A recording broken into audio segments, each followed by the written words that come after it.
Bonjour, bienvenue avec moi à l'atelier Fleur d'encre. On se retrouve autour d'un projet que je vous avais promis lors de ma dernière vidéo. Il y a quelques jours, j'ai mis en ligne une vidéo qui vous présentait deux façons d'utiliser le poinçon Jolie Boîte Oreiller. C'est un poinçon, comme je vous l'ai déjà dit, qui permet de faire de très jolies boîtes oreillers, toutes mignonnes, un petit peu différentes, un petit peu plus fignolées que celles que nous avons l'habitude de voir, puisqu'elles ont un très joli rabat festonné. Je vous avais présenté des boîtes oreillers sur le thème de Noël, sur le thème de l'automne et d'Halloween. Je vais vous les remontrer très rapidement, mais je vous mettrai ici en haut le lien pour accéder à la vidéo. Et puis j'en avais profité pour vous montrer, en seconde partie de la vidéo, la façon de détourner ce poinçon pour réaliser une très jolie petite enveloppe, un petit étui pour carte cadeau. Les boîtes de base, ce sont celles-ci. Ici en papier craft sur le thème de Noël, ici avec un papier sur le thème de l'automne. Et puis celle que j'ai fait avec vous en vidéo, c'est cette petite boîte d'Halloween.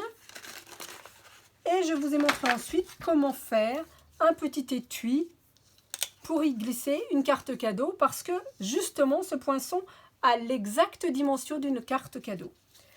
À cette occasion, je vous avais dit que certaines de mes amies, de mes clientes, avaient trouvé que la boîte était un peu petite, selon ce qu'elles voulaient offrir. Et donc j'ai adapté la découpe de ce poinçon pour obtenir une boîte un peu plus grande.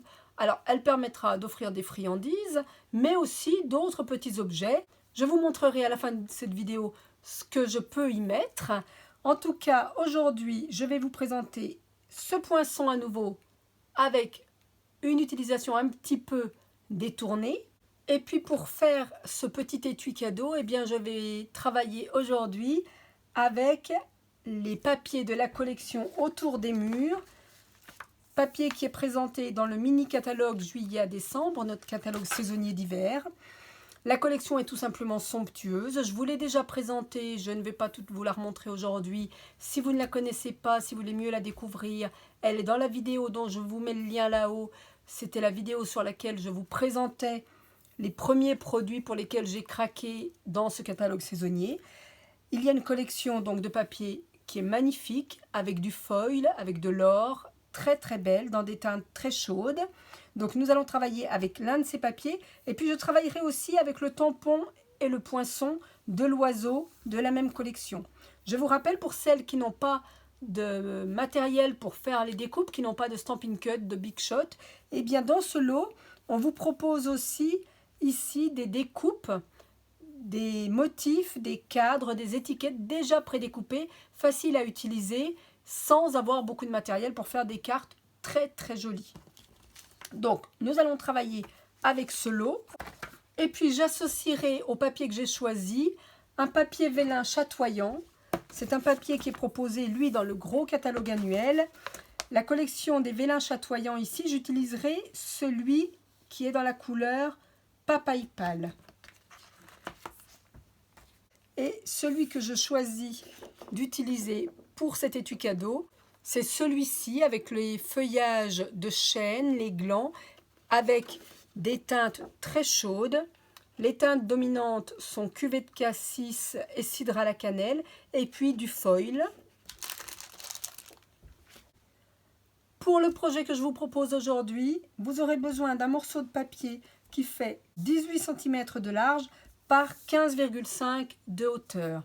Je dis bien de large parce que si, ici ça n'est pas trop le cas, mais si vous avez un papier avec un sens de motif, eh bien il faudra que votre papier, s'il est mis dans ce sens-là, en sachant le motif vertical devant vous, eh bien il faudra qu'ici vous ayez 15,5 et ici en largeur 18 cm.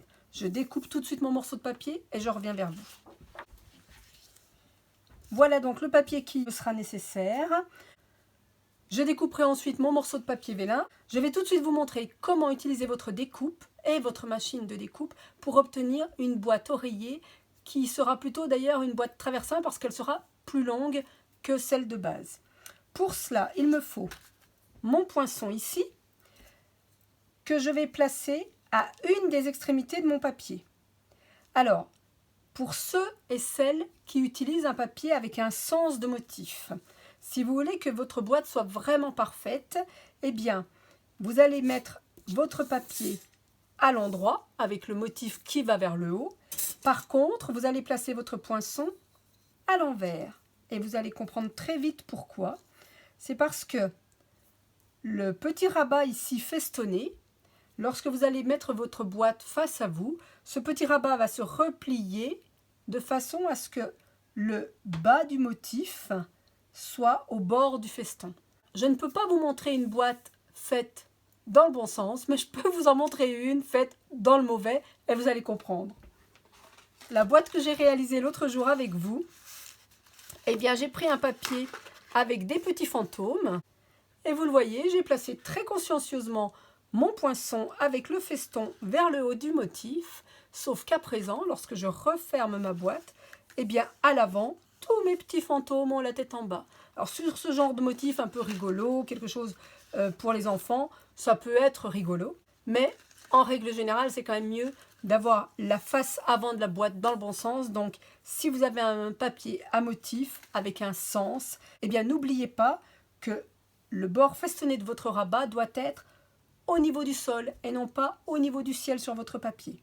Donc nous allons commencer par placer notre poinçon bien droit sur notre papier et ici au bord. Pour le tenir en place et ne pas le voir bouger lors de la découpe, je vous conseille d'utiliser du masking tape. Alors moi je l'ai déjà un petit peu usé sur ma main pour éviter d'avoir un papier trop collant qui risque ensuite de m'abîmer le motif de mon papier lorsque je vais le retirer. Si vous le mettez au niveau du couvercle, ne venez pas le mettre ici sur le feston parce que cela va vous gêner. Donc il vaut mieux le placer de cette façon. Je vais prendre ma Stampin' Cut. Pour celles qui ont la mini machine, le die ne passera pas dedans. Il est trop large. Vous devez avoir une machine au minimum du format A5. Je place mes plaques de base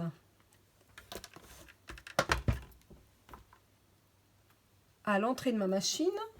Et puis nous allons pratiquer d'abord une découpe partielle. Donc je place bien mon papier ici.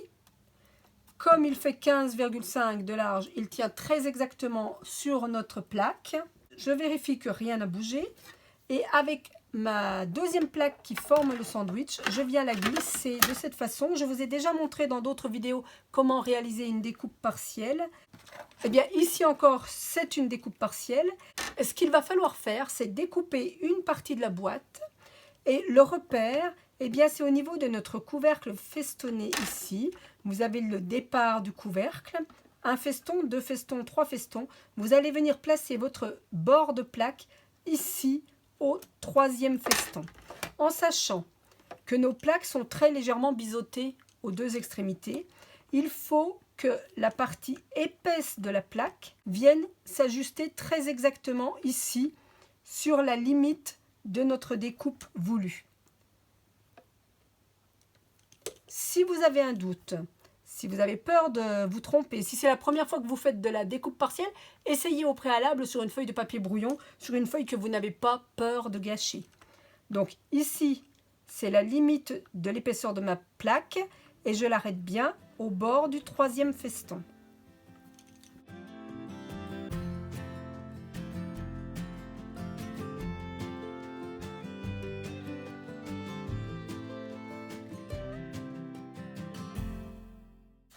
Et voilà ce que nous obtenons. Une découpe de la moitié de la boîte. Maintenant, il va falloir finir cette découpe. Pour ça, je retourne mon papier. Je l'aligne à nouveau parfaitement.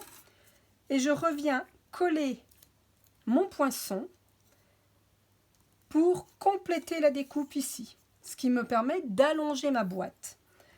Pour bien le placer, vous allez prendre des repères. À savoir, ici, je vais aligner le creux de la boîte avec la partie de la pliure qui est déjà imprimée là.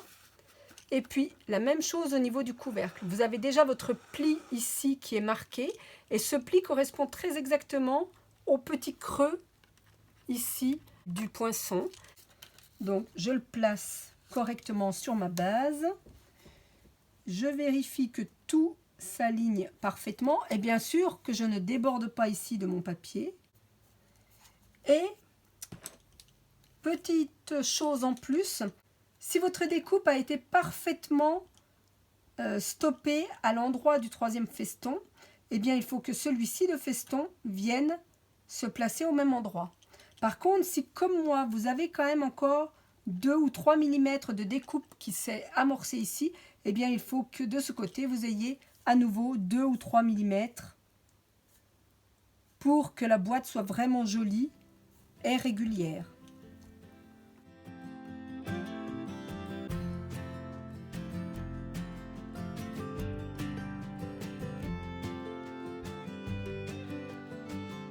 Je vais venir découper à nouveau jusqu'à la limite ici de mon feston.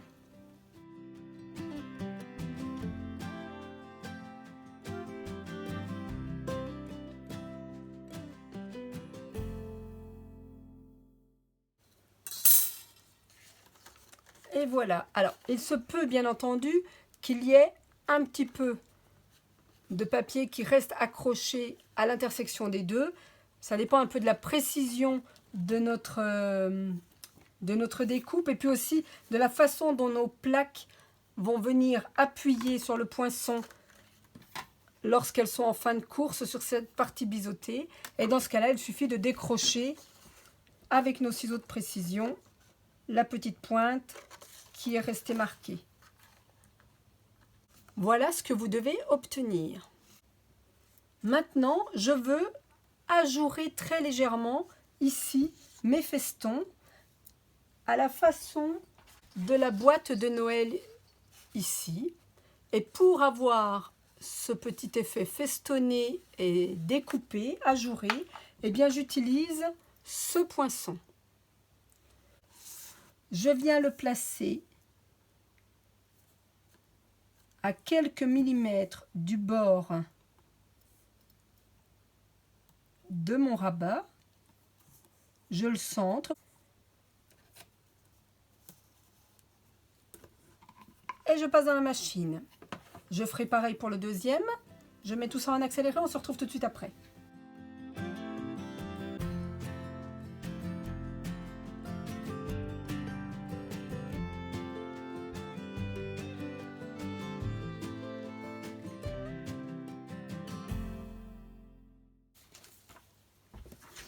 Voilà ce que l'on obtient avec ce petit poinçon ajouré.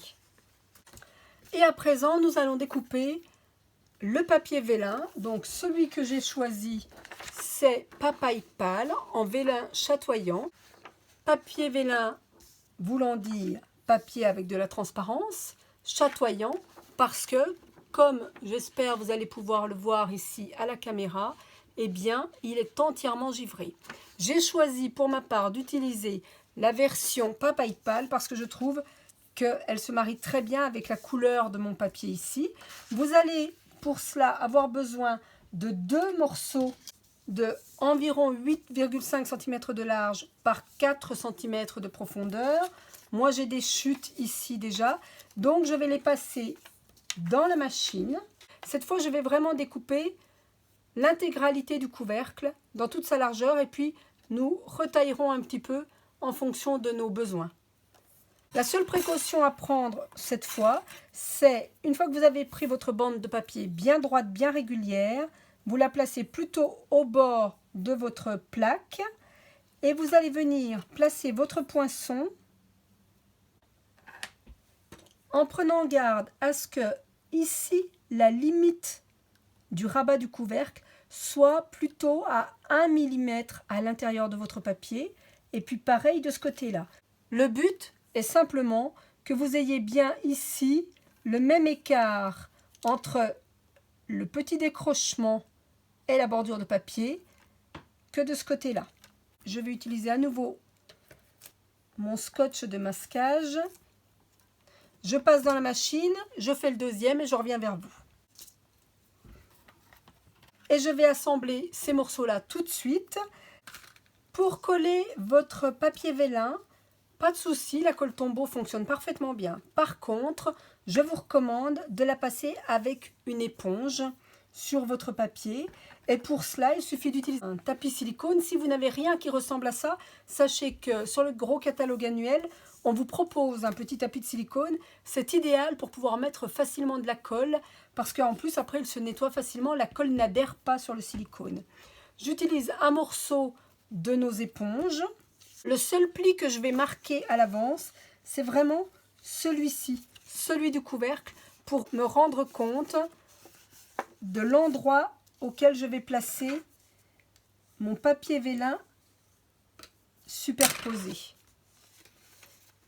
Je marque mon pli, je prends un peu de colle Tombow sur mon tapis en silicone.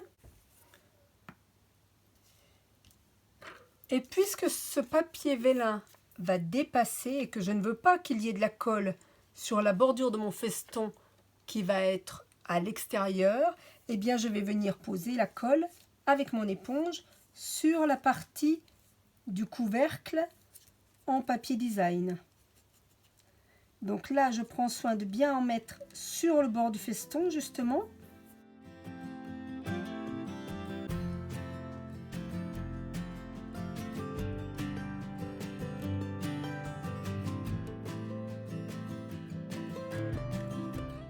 Et tout de suite, bien, je vais enlever la petite chute ici de papier vélin.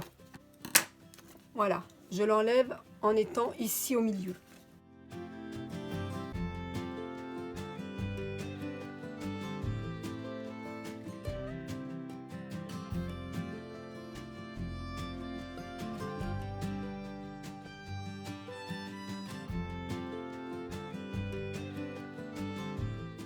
Et cette fois, je vais laisser cette partie-là se superposer, se coller à la précédente pour avoir quelque chose de propre.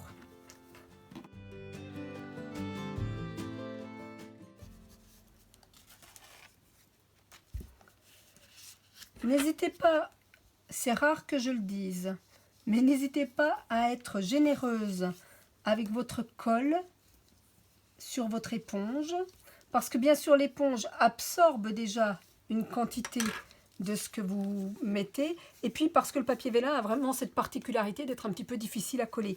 Mais l'avantage en mettant la colle Tombow avec une éponge, eh bien vous n'avez pas de marque de colle, vous n'avez pas de bavure et vous n'avez pas d'effet blanc par transparence qui apparaît sur votre papier vélin.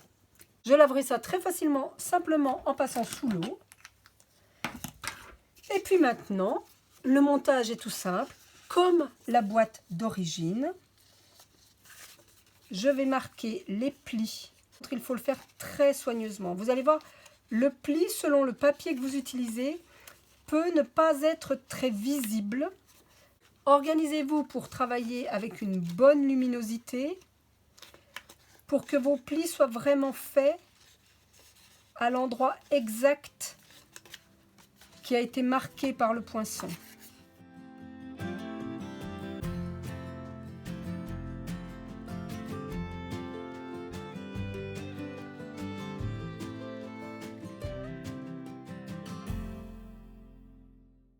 Maintenant, lorsque nous découpons ici notre boîte en l'agrandissant, eh bien, on se retrouve avec cette petite languette. Et donc, je vais simplement la couper avec mes ciseaux. Pour avoir une finition parfaite et ne pas avoir de bordure blanche ici, je vais passer ici et sur mes contours de chaque côté un doigt éponge avec un peu d'encre couleur cuvée de cassis.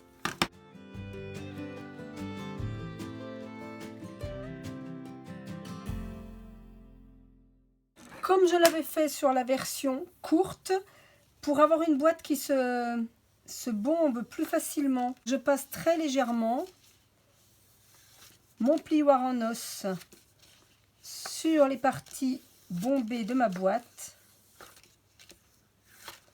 et aussi bien sûr sur le couvercle.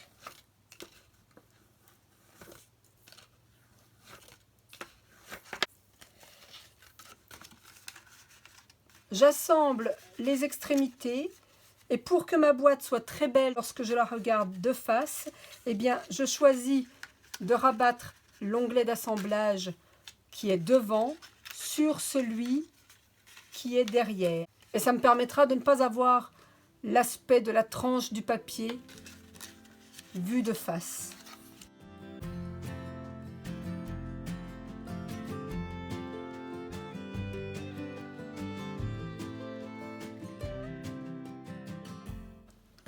J'aime bien travailler avec la Tombow parce que elle prend vite, elle est très efficace, elle a une excellente tenue. J'en profite pour vous rappeler que nous sommes en pleine période de Celebration, mais que c'est déjà bientôt la fin. Si vous ne l'avez pas encore fait, reprenez vos catalogues, c'est l'occasion vraiment de vous faire plaisir et de commander les produits de Noël ou bien même les produits habituels du gros catalogue annuel, parce que par tranche de 60 € dans le catalogue, eh bien vous pourrez choisir un cadeau dans la petite brochure Celebration. Mais ça n'est valable plus qu'une semaine.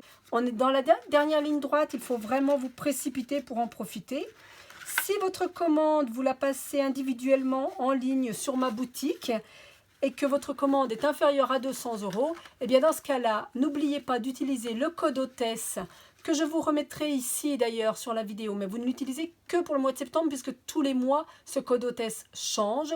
Pour ce mois de septembre 2021, vous pouvez utiliser le code hôtesse que je vais vous noter et ça me permettra à moi de récolter quelques petits avantages et je vous en remercierai bien sûr en vous envoyant un petit cadeau et puis une carte de remerciement. Mais bien sûr, si votre commande atteint les 200 €, surtout n'utilisez pas mon code hôtesse. Passez votre commande et puis profitez-en pour choisir, en plus des cadeaux Celebration, eh bien les cadeaux qui correspondent à la prime créative que vous aurez gagnée. Et puis je vous rappelle aussi que la période de Celebration, c'est la période idéale pour rejoindre Stampin' Up parce que en plus de l'offre toujours intéressante sur le matériel de départ, eh bien vous pourrez choisir un set de tampons et de poinçons supplémentaires en cadeau. Donc c'est vraiment le moment idéal pour rejoindre Stampin' Up. Si vous voulez me rejoindre pour que nous formions une équipe ensemble, eh bien alors c'est avec grand bonheur. J'ai eu la joie d'avoir mes premières filleules tout récemment et donc c'est une équipe en plein développement que je vous propose de rejoindre. N'hésitez pas à me contacter, je vous donnerai tous les renseignements. Alors je discute, mais en même temps, vous le voyez, j'ai avancé, j'ai continué d'assembler mes côtés et nous nous retrouvons avec un très joli écrin. C'est la boîte en format XL de notre boîte oreiller. Elle est très jolie avec son rabat doublement festonné. Je vais finir bien sûr de lui apporter des éléments de décoration. Et puis, vous pouvez la fermer en lui mettant un ruban noué, mais vous pouvez aussi y mettre des aimants. Et de mon côté, je vais y mettre des petits velcro. J'avais déjà travaillé avec ceux-ci sur ma boîte précédente. Ce sont des mini points velcro de chez Rayer, mais vous en trouvez dans d'autres marques aussi. Je vais venir le placer de façon à ce qu'il soit le plus discret possible, qu'on ne le voit pas trop à travers mon papier vélin ici. Un sur ce feston et un sur celui-ci. Je retire la protection. Alors, quand vous allez refermer votre boîte, surtout n'appuyez pas trop fort parce que, comme je vous l'ai dit, le papier design, c'est un papier un petit peu plus fin que le cardstock. Il ne faudrait pas abîmer votre projet en appuyant trop fort dessus. Et à présent, pour décorer ici ma boîte, je vais tamponner l'oiseau sur un morceau de papier cidre à la cannelle et je le tamponnerai avec l'encre cuvette cassis. Et puis je le découperai avec un poinçon coordonné. Et puis dans ma chute de papier vélin chatoyant, je viendrai découper quelques petites feuilles de chêne pour apporter un petit peu plus de lumière et de transparence sur ma boîte. Et pour être sûr de le tamponner à la perfection, eh bien, je vais utiliser mon Stamparatus.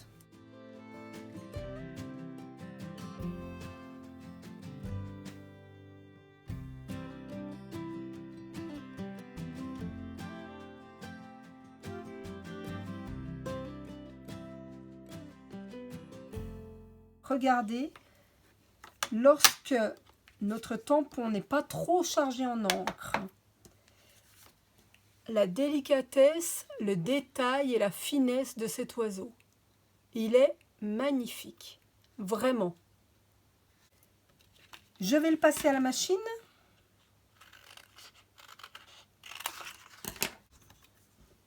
En même temps que je découperai des feuilles ici avec mon papier vélin.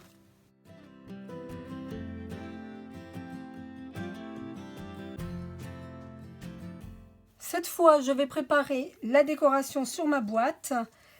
Je veux que ma décoration soit amovible facilement, sans abîmer la boîte, et qu'il y ait une fermeture supplémentaire à cette boîte.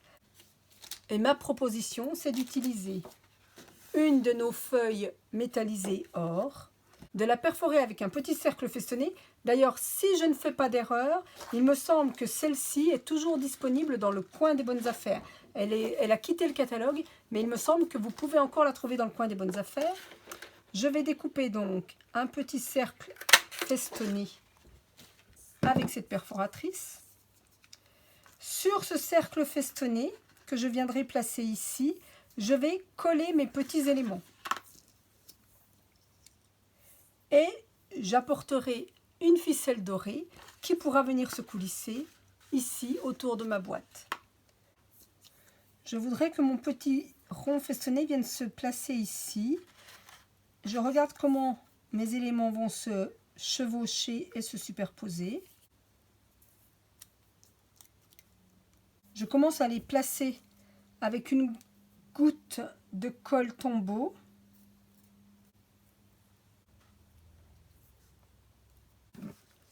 Je découpe une deuxième étiquette festonnée de la même dimension dans mon papier cuvette K6. J'ai placé grosso modo mes feuilles sur mon rond festonné or avec un peu de colle Tombow. Je vais donner un peu plus de tenue ensuite, vous allez le voir, avec de la mousse 3D. Sur ma deuxième étiquette ici que j'ai découpée, je vais mettre un morceau d'adhésif double face.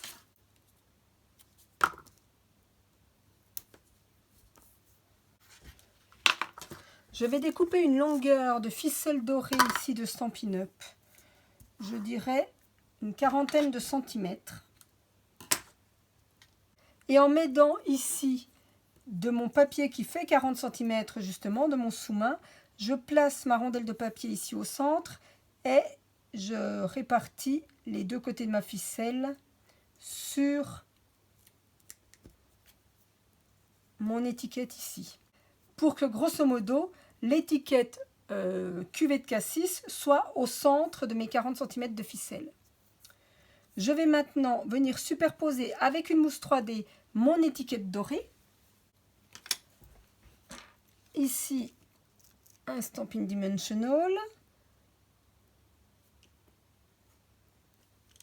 qui va non seulement retenir à nouveau ma ficelle, mais en plus me permettre de mettre en relief mon étiquette festonnée. Et celle-ci, je vais la décaler un peu pour laisser apparaître une bordure d'ombre avec le papier cuvette K6. Je recolle à nouveau ici une mousse 3D qui va me permettre de consolider la tenue de mes feuilles. Et pour faciliter un petit peu le montage de la boîte, je vous conseille d'utiliser un glue dot. Ça va vous simplifier le travail et puis surtout, vous pouvez le redécoller assez facilement sans abîmer votre papier. Vous le placez au dos de votre rond cuvette K6. Vous mettez en place comme vous l'aimez en place votre étiquette ici au centre de la boîte. Et puis là, cette fois, je vais tourner avec ma ficelle pour revenir au centre.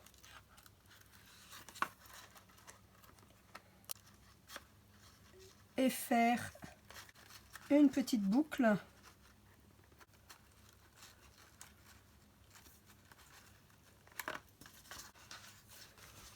De cette façon.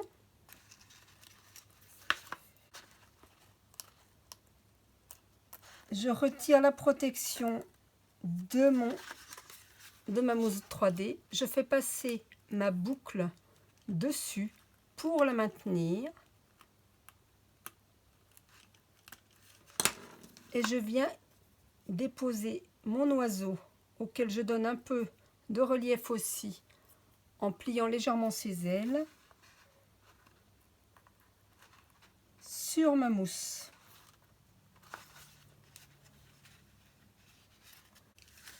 À présent, avec votre pointe ou la lame d'un ciseau, une spatule, ici j'utilise la spatule de mon outil touche à tout, je viens décrocher mon glue dot qui m'a facilité mon montage. Et comme ça, je pourrais faire coulisser sans aucun effort mon étiquette avec sa petite ficelle.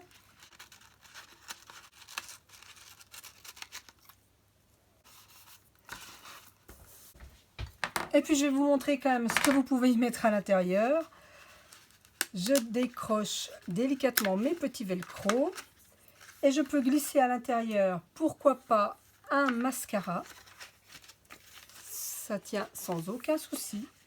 Pourquoi pas même un petit brillant à lèvres. Les deux rentrent parfaitement dans ma boîte, vous le voyez. Un brillant à lèvres, un mascara. C'est une jolie façon d'offrir un petit peu de maquillage à une jeune fille.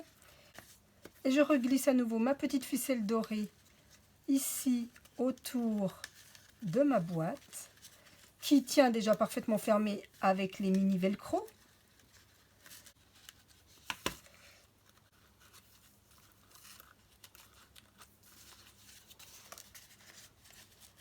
Voilà, j'ai reglissé ma petite ficelle autour de mon étui. Si vous ne voulez pas vous compliquer la vie en faisant le tour avec les ficelles, etc., ce n'est pas toujours facile de tout tenir en même temps, et bien tout simplement, puisqu'on a déjà des petits velcro ou alors des petits aimants selon ce que vous aurez choisi pour tenir notre boîte fermée, vous choisirez de faire vos étiquettes festonnées avec vos éléments de décoration dessus. Je vous conseille quand même d'essayer la ficelle dorée en lui donnant simplement un joli nœud sur le dessus, parce que rien que le fait de pouvoir ici la diviser, la séparer, ça apporte beaucoup de finesse et de légèreté au projet. Voilà le rendu.